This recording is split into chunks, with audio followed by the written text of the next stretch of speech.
Hello, I'm Daniel, and welcome to the Emunah Project. We here at the Emunah Project are continuing in our series of videos with respect to information, guidance, education, and the last video I did, we were talking about the events leading up to Moses breaking the tablets of the Ten Commandments and the sin of the Chet Egel, the sin of the golden calf. And I'm reminded of the passage in chapter 32 of the book of Exodus, verse 17, when Joshua and Moses meet and they're talking, and Moses is saying, "What's all this noise I'm hearing?" And Joshua says, "Oh, well, it's the cry of battle," and Moses says, "I don't think so. This is a sound of distress." Now, in the Talmud, the Jerusalem Talmud in Taanis, Chazal present us with a view that's going on, like a dialogue that ensues during this period. And Moses is saying to himself, is Joshua, who will eventually lead the Jewish people into the Holy Land. He can't tell the difference between different sounds. I mean, it's hard to believe that Moses would be criticizing him because he couldn't recognize the details of sounds. After all, they were still on the mountain. They were far away from the camp.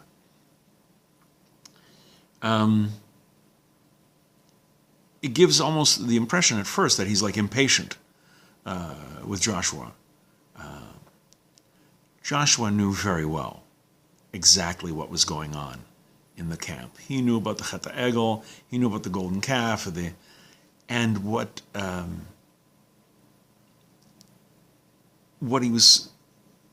he felt that the sound, which he described as getting ready for battle, he thought this was the sound of licentious behavior and idolatry and people rejoicing in abandoning God.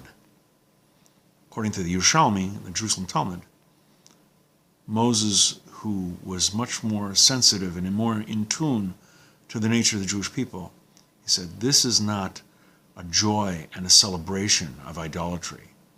This is not people rejoicing. These are people who are in the grips of sorrow. They felt they were abandoned by God. And in their turning to a golden calf, in doing something that they knew was wrong, this was the sound of their hearts breaking, their spirits shattering, their souls in grief. And it shows that in order for someone to be a leader, this shows Joshua, in order for someone to be a leader, they have to be very sensitive to their flock and what they're going through. And when Moses came down and saw the people engaging in idolatry, he knew, as I referred to in the previous video, he knew that they were teetering on the edge of the abyss, and he needed to do something. He needed a shock treatment. And that, according to some views, that is why he broke the luchos. Well, that's why he broke the tablets of the Ten Commandments. Something so severe needed to happen, just like a slap in the face to wake them up. And it worked. But the main point that I want to stress with respect to the Yerushalmi's view in Taanis was that you have to be aware of the mood of the people. If you're a leader of the Jewish people, if you're a leader of a congregation, if you're the leader of Noahides, you have to be sensitive to the mood and the feelings and the sufferings and the joy of your flock. You have to develop develop that sensitivity if you want to be successful.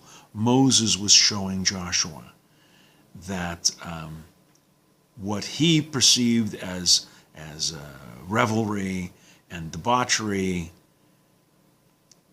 were maybe the symptoms of something much more severe, something much more heart-wrenching, and it required a sympathy, not derision. We're going to be doing more videos along these lines. Please come back, please watch, please learn. And until next time, on behalf of the Emunah Project, I'm Daniel, and thank you too much.